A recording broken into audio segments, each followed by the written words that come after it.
Press the bell icon on the YouTube app and never miss another update. अस्सलाम वालेकुम, this is माशकील। अच्छा, सबसे पहले आप सबको बहुत बहुत ईद मुबारक और उम्मीद है कि आप जो है अपने घर में खैरियत से होंगे और अल्हम्दुलिल्लाह मैं भी बिल्कुल ठीक हूँ। ठीक है। अच्छा, ये मेरा लेक्चर है वो फ़िज़िक्स ई-कैट और एम-कैट का लेक्चर है जो कि चैप्टर नंबर 13 को आज मैं कवर करूँगा, दैट इज़ करंट इलेक्ट्रिसिटी। ठीक है। अच्छा, इस चैप्टर के अंदर बहुत ही छोटा चैप्टर है, कोई भी इतना मेजर चैप्टर नहीं है, छोटा सा चैप्टर है जिसमें हम रेजिस्टेंस के बारे में पढ़ेंगे, रेजिस्टेंस के फैक्टर के बारे में पढ़ेंगे कि फैक्टर के चेंज होने से रेजिस्टेंस पे क्या फ़र्क पड़ रहा है, ये पढ़ेंगे। देन हम सर्किट के बारे में पढ़ेंगे भाई कि कितने तरह के सर्किट रेजिस्टेंस के अंदर होते हैं, दैट इज़ सीरीज़ रेजिस्टेंस और पैरेलल रेजिस्टेंस। तो सबसे पहले मैं जो स्टार्ट करने जा रहा हूँ that is resistance, that is resistance. अच्छा, रेजिस्टेंस चूँकि आप जो है वो मैट्रिक में भी रेजिस्टेंस से काफ़ी नॉलेज ले चुके हैं और फर्स्ट सेकेंड ईयर में भी अपनी रेजिस्टेंस के बारे में पढ़ा है। Resistance is about a hurdle. ठीक है। जहाँ से भी जिस जगह से भी करंट पास होता है तो वहाँ पे एक करंट को एक हर्डल महसूस फील करता है करंट उसको वहाँ से गुजरने में, that hurdle is called resistance. अच्छा, दुनिया की कोई भी ऐसी डिवाइस नहीं है या ऐसा कोई चीज़ नहीं है जिसके अंदर रेजिस्टेंस ना हो। हर एलिमेंट के अंदर, हर सब्सटेंस के अंदर रेजिस्टेंस होती है। जैसे मैं बात कर रहा हूँ वायर की, वायर से जब करंट पास हो रहा होता है तो वो स्मूथली पास नहीं हो रहा होता, वो कुछ ना कुछ रेजिस्टेंस फील कर रहा होता है। रेजिस्टेंस के कुछ फैक्टर्स होते हैं कि रेजिस्टेंस किस चीज़ पे डिपेंड कर रहा होता है। तो जो मेनली रेजिस्टेंस जो है वो दो चीज़ पे डिपेंड करता है। तो पहली चीज़, रेजिस्टेंस डिपेंड करता है लेंथ ऑफ द वायर पे, कि भाई जितनी लेंथ होगी रेजिस्टेंस उतना ही ज़्यादा होगा। ठीक है। और रेजिस्टेंस डिपेंड करता है किस पे, एरिया पे। ठीक है, एरिया ऑफ अ वायर। मैं बात कर रहा हूँ यहाँ पे वायर की, कोई भी चीज़ हो सकती है, ज़रूरी नहीं है वायर हो। मैं चलो एक जनरल बात कर लेता हूँ, मैं वायर की बात नहीं कर रहा, मैं ओवरऑल बात कर रहा हूँ कि जो रेजिस्टेंस होता है वो लेंथ पे डिपेंड करता है जो कि डायरेक्टली रिलेशन होता है, और रेजिस्टेंस जो है वो एरिया पे डिपेंड करता है जो कि इन्वर्सली रिलेशन होता है। मतलब एरिया के बढ़ जाने से जो आपका रेजिस्टेंस है वो क्या हो जाता है, कम हो जाता है। ठीक है। अच्छा जी, तो जो उसका फॉर्मूला हमारे सामने आता है वो ये फॉर्मूला होता है, resistance is equal to rho L upon A. तो this is a formula that we have already studied in our textbook. ठीक है। Resistance is equal to rho L upon A. L is the length of any conductor,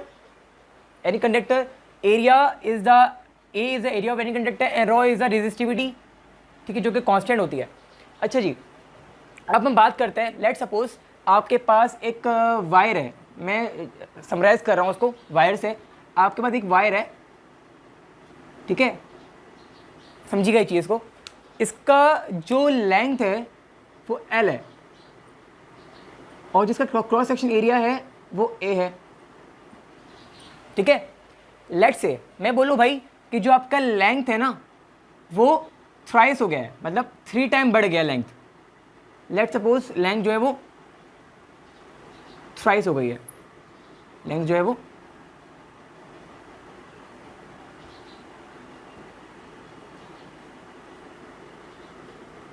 length क्या हो गई है, thrice हो गई है। मतलब जो L है, जो इसका L है वो 3 टाइम्स ऑफ दिस L है। ठीक है। अच्छा, लेंथ बढ़ती किस तरह है, वी स्ट्रेच द वायर। ठीक है, ऑब्वियस सी बात है कि मुझे लेंथ बढ़ानी है। अब थोड़ी मैं नया वायर ला के उसमें मैं चिपकाऊंगा, पेस्ट करूंगा, ऐसा नहीं होता भाई कि मुझे क्या करना है, मुझे उसको स्ट्रेच करना है। व्हेन वी स्ट्रेच तो it expends and it's become thrice. तो कीप इन माइंड कि जब भी लेंथ बढ़ता है तो खाली लेंथ नहीं बढ़ता, एरिया में भी कुछ चेंजिंग आती है। तो आप गौर करो, आप अगर रबर बैंड की एग्जांपल हम लेते हैं, जब हम रबर बैंड को स्ट्रेच करते हैं तो आप फील करते होंगे कि उसकी थिकनेस जो होती है वो कम होती रहती है, उसका एरिया क्या होता है, कम होता जाता है। मतलब जो आपके पास याद रखें कि जो लेंथ का और एरिया का रिलेशन होता है वो इन्वर्सली प्रोपोर्शनल होता है, कि अगर लेंथ 3 टाइम बढ़ रही है तो एरिया 3 टाइम क्या हो जाएगा, कम हो जाएगा। तो जब L 3 टाइम बढ़ गया तो अंडरस्टूड हो गया कि एरिया जो है वो भी 3 टाइम क्या हो गया, कम हो गया। ठीक है, कीप इन माइंड, हमेशा याद रखें कि लेंथ अगर बढ़ेगा तो एरिया ऑटोमेटिकली क्या होगा, कम होगा। अगर मैं इस फॉर्मूले में ये पुट करता हूँ तो मेरे पास क्या रिजल्ट आ रहा है, अगर मैं यहाँ पे रॉ, सही है, मेरे पास ये जो 3L हो गया और मेरे पास ये 1/3 हो गया, तो यहाँ पे क्या आया मेरे पास, ये प्लेट के ऊपर जाकर ये लगेगा रॉ 9L अपॉन A। ठीक है। अगर मैं L रॉ A को एक तरफ कर लूँ लाइक इस तरह हो जाएगा, रॉ एल अपॉन ए इंटू 9। तो रेजिस्टेंस कितना आ गया, रेजिस्टेंस ये जो है वो रेजिस्टेंस है जो कि स्ट्रेच होने के बाद हुई है, मैं इसको आर डैश कहूँगा, तो इसकी जगह मैं आर लिख दूँ।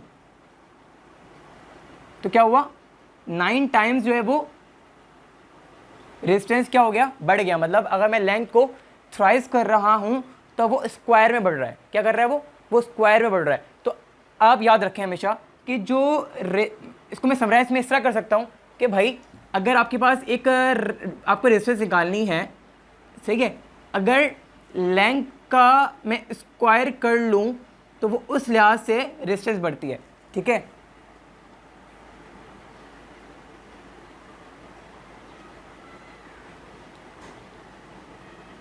इंक्रीज और डिक्रीज लेंथ, ठीक है। तो मुझे ये पता चला भाई कि अगर मैं लेंथ थ्राइस होगी तो इस फॉर्मूले में मैं 3 डालूंगा, 3 का स्क्वायर 9, तो 9 टाइम्स क्या हो जाएगा, रेजिस्टेंस बढ़ जाएगी। इसी तरह अगर मैं 2 डालूँ तो 2 का स्क्वायर, तो 4 टाइम जो है वो आपकी रेजिस्टेंस बढ़ जाएगी। सिमिलरली अगर मैं बात करूँ एरिया की, अब जाहिर सी बात है आपके पास न्यूमेरिक जब MCQs आते हैं तो सिर्फ लेंथ नहीं पूछते हैं भाई, लेंथ बढ़ने से रेजिस्टेंस पे क्या फ़र्क पड़ रहा है, वो एरिया का ही पूछते हैं। तो याद रखें हमेशा कि अगर ये हो कि मैं बोलूँ कि आपका जो रेजिस्टेंस है वो ये हो जाता है, ठीक है, इंक्रीज और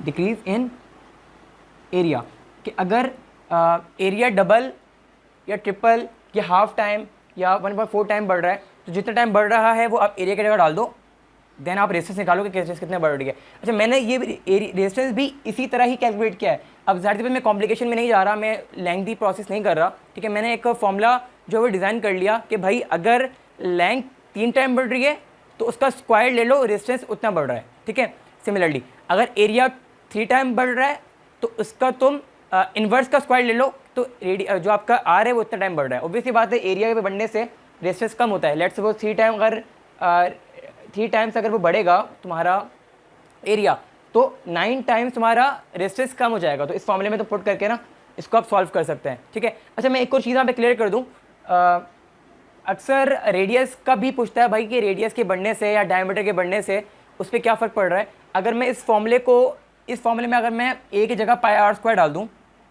अगर मैं यहाँ पे पाई आर स्क्वायर डाल दूँ, ठीक है, और पाई को जरा मैं एलिमिनेट कर रहा हूँ क्योंकि कांस्टेंट जो होती है ना उसका कोई इफ़ेक्ट नहीं होता कि किसी भी चीज़ के बढ़ने या कम होने से, ठीक है। कांस्टेंट को रिमूव कर दो, मैंने खाली आर स्क्वायर डाला, ठीक है। अच्छा, अब मेरे पास एक फॉर्मूला बना जो कि रेडियस का स्क्वायर रेडियस के बढ़ने या कम होने से, increase radius increase decrease radius. अच्छा, एक और चीज़ आप क्लियर कर लें कि भाई रेडियस और डायमीटर आपस में डायरेक्टली प्रोपोर्शनल होते हैं। मतलब अगर रेडियस 2 टाइम बढ़ेगा तो डायमीटर भी 2 टाइम बढ़ेगा, ठीक है। अगर रेडियस 4 टाइम बढ़ रहा है तो डायमीटर भी 4 टाइम बढ़ रहा है। अगर रेडियस हाफ हो रहा है तो डायमीटर भी हाफ हो रहा है। अंडरस्टूड चीज़ है। अब मसला यहाँ पे ये आता है कि कभी कभी वो डायमीटर के लिहाज से वो पूछते हैं भाई रेडियस में कितना फ़र्क आएगा। मैं बोलूँ कि भाई डायमीटर जो है वो 2 टाइम बढ़ रहा है तो आपका रेजिस्टेंस में कितना फ़र्क आएगा। तो कुछ भी नहीं करना आपको सिंपली यही फॉर्मूला यूज़ करना है, जो कि मैंने रेडियस के लिए यूज़ किया। तो यहाँ पे आप डायमीटर का स्क्वायर डाल दें। क्यों किया मैंने ये, क्योंकि भाई रेडियस अगर डबल होगा तो डायमीटर भी डबल होगा। तो मैंने आर को डी से रिप्लेस कर दिया। ये तब हम यूज़ करेंगे जब डायमीटर की बात करेंगे, ठीक है। अच्छा, आपके बोर्ड में आपके पास कुछ MCQs नज़र आ रहे होंगे जो कि इकेट में आते हैं काफ़ी, इकेट या एमगेट में। अच्छा, पहला MCQ क्या है आपके पास, the wire of resistance R is stretch its length is doubled. वो बोल रहा है भाई अगर आपके पास लेंथ जो है वो डबल हो गई है तो बताओ भाई रेजिस्टेंस क्या हो जाएगा। तो फॉर्मूला आपको पता है, फॉर्मूला इसका होता है R dash is equal to L square R, ठीक है। तो डाल दें आप वैल्यू जो डबल क्या लेंथ क्या हो रही है, डबल हो रही है, यहाँ पे क्या हो जाएगा 2 आ जाएगा। 2 स्क्वायर 4R। तो आपके पास जो रेजिस्टेंस हो गई है वो 4 टाइम बढ़ गई है, तो आंसर विल बी सी। अच्छा गाइस, सेकंड एमसीक्यूज में आपके पास आपको रेजिस्टेंस निकालनी है जब रेडियस क्या हो गया, हाफ हो गया। तो वही चीज़ है भाई, आपके पास रेडियस जो है वो हाफ हो गया है और आपके पास जो है वो रेजिस्टेंस आपको कैलकुलेट करनी है। तो पीछे में फॉर्मूला लिखवा चुका हूँ रेजिस्टेंस का, वो क्या लिखवाया था मैंने लिखवाया था भाई R/4। अच्छा, शायद मैंने पीछे यहाँ पे स्क्वायर लिखवा दिया है। एक्चुअली ये स्क्वायर नहीं है, 4 है, क्योंकि एरिया के ऊपर स्क्वायर है और रेडियस का स्क्वायर, तो स्क्वायर का स्क्वायर मतलब स्क्वायर इंटू 2 4, तो ये 4 है। इसको करेक्ट कर लीजिएगा अगर मैंने गलती से लिखवा दिया वहाँ पे, ठीक है। तो आप वैल्यू पुट कर लें, आपका जो है आपका रेडियस है वो 1/2 टाइम्स जो है वो कम हो गया है, ठीक है। तो ये हो जाएगा 2 का पावर 4 दैट इज 16, तो प्लेट के ऊपर आ जाएगा दैट इज 16R के जो डिस्टेंस है वो 16 टाइम जो है वो बढ़ गई है। अच्छा स्टूडेंट्स, आपके पास एक और एमसीक्यूज ऐसा आता है। अच्छा, जो हम प्रीवियसली बात कर रहे थे that is we were stretching the wire, हम वायर को स्ट्रेच कर रहे थे जिसकी वजह से लेंथ और एरिया तो वो कम ज़्यादा या डायमीटर कम ज़्यादा हो रहा था। बट अब सिनेरियो ये है कि आपके पास एक नया वायर आ रहा है, मतलब वो वायर आपका पहले वो वायर पड़ा हुआ ही है, एक नया वायर आ रहा है जिसमें आपके पास उसकी लेंथ डिफरेंट है, उसकी एरिया डिफरेंट है। तो पूछ रहे हैं भाई कि उस लिहाज से उसका रेजिस्टेंस में क्या फ़र्क पड़ेगा। जैसे फॉर एग्जांपल आपके पास एक वायर है जो कि उसका लेंथ जो है वो L है, ठीक है, उसका जो एरिया है वो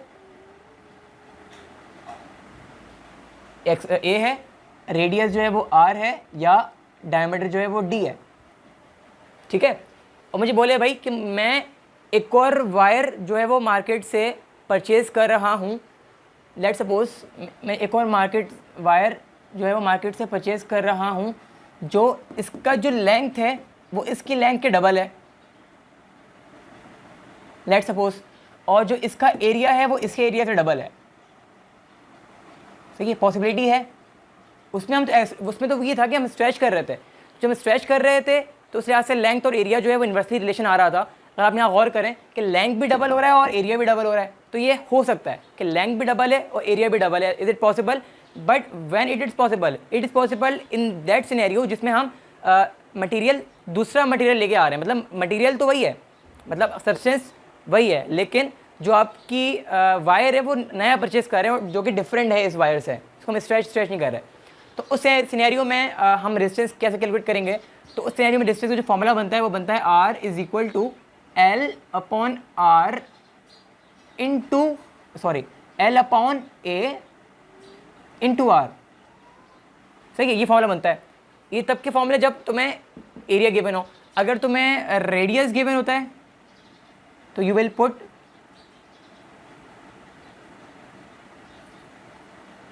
रेडियस, व्हाट इज रेडियस यहाँ पे हो जाएगा R²।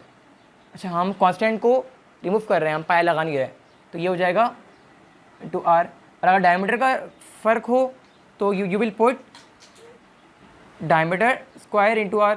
तो इस लिहाज से जो है वो आपके पास हम कैलकुलेट कर सकते हैं। अच्छा, अब ये एमसीक्यू और देखें।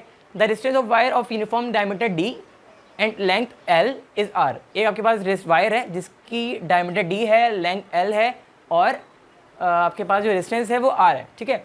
अब हम नया मार्केट से वायर परचेज कर रहे हैं। The resistance of another wire of same material. अच्छा, keep in mind material should be same. अगर मटेरियल डिफरेंट हो जाएगा तो उसकी रेजिस्टिविटी डिफरेंस हो जाएगी। जब रेजिस्टिविटी डिफरेंस होगी तो रेजिस्टिविटी भी इफेक्ट कर रहा होता है रेजिस्टेंस के ऊपर। चूँकि अब रेजिस्टिविटी सेम है, मटेरियल सेम है, तो मटेरियल जब सेम होता है तो रेजिस्टिविटी का इफेक्ट कैंसिल हो जाता है, ठीक है। तो another wire of same material but diameter 2D। गौर करें, डायमीटर जो है वो डबल हो रहा है और लेंथ जो है 4 टाइम हो रही है।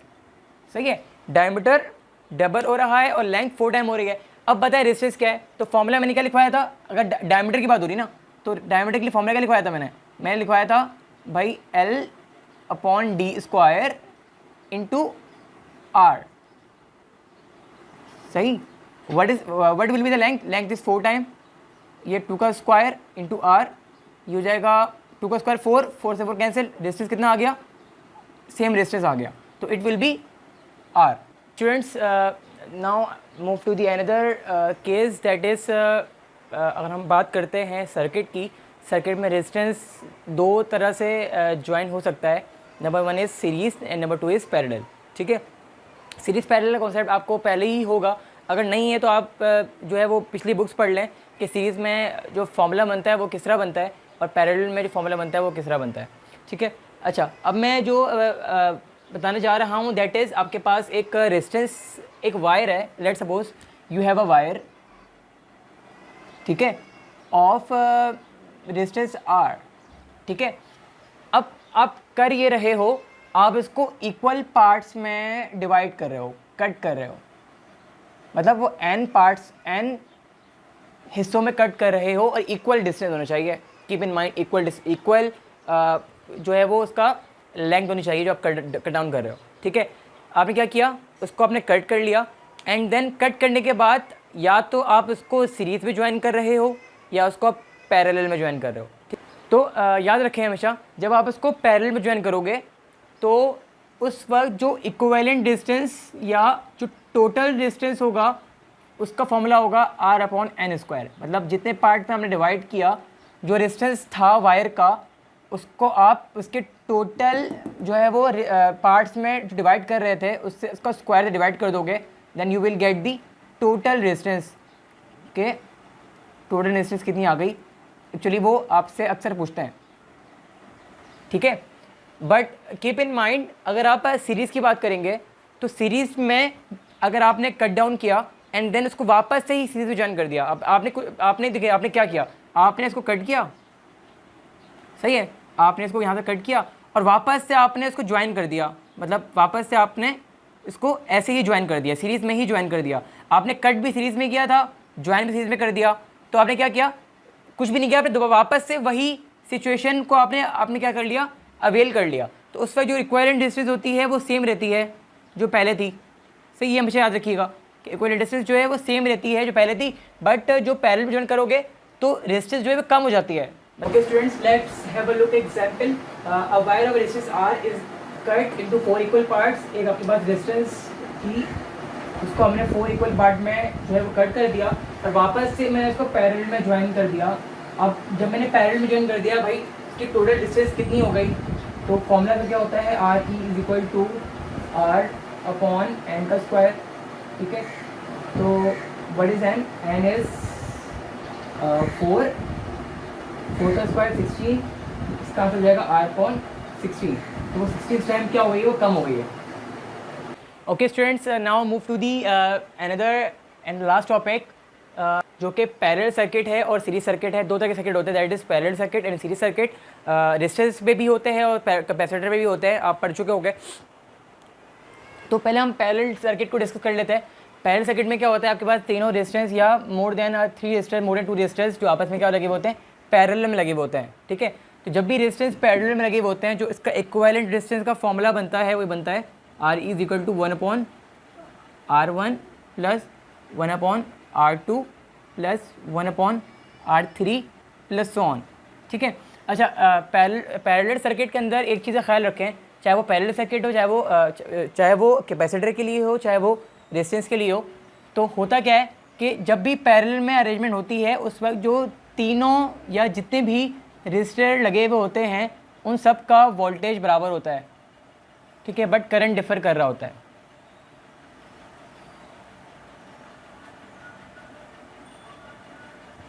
ठीक है। तो ये याद रखें। और दूसरी चीज़ ये कि सीरीज सर्किट के अंदर वही चीज़ फॉर्मूला जो इसका निकलता है वो निकलता है RE = R1 + R2 + R3 + so on, ठीक है। इसके अंदर जो वोल्टेज करंट जो होता है वो तो सेम होता है, बट वोल्टेज जो है वो डिफ़र कर रहा होता है एक दूसरे से, ठीक है।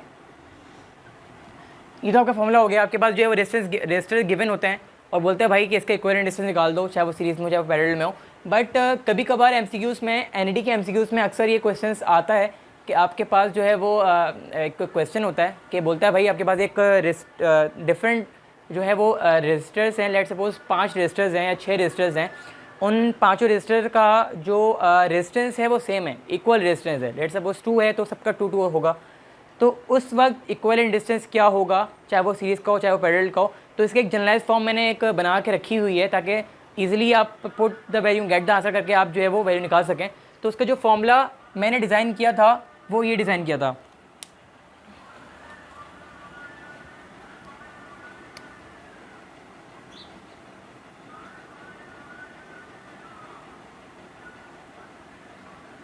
ठीक है, तो याद रखें ये तब लगेगा जब इक्वल रेजिस्टेंस हो पैरेलल के लिए।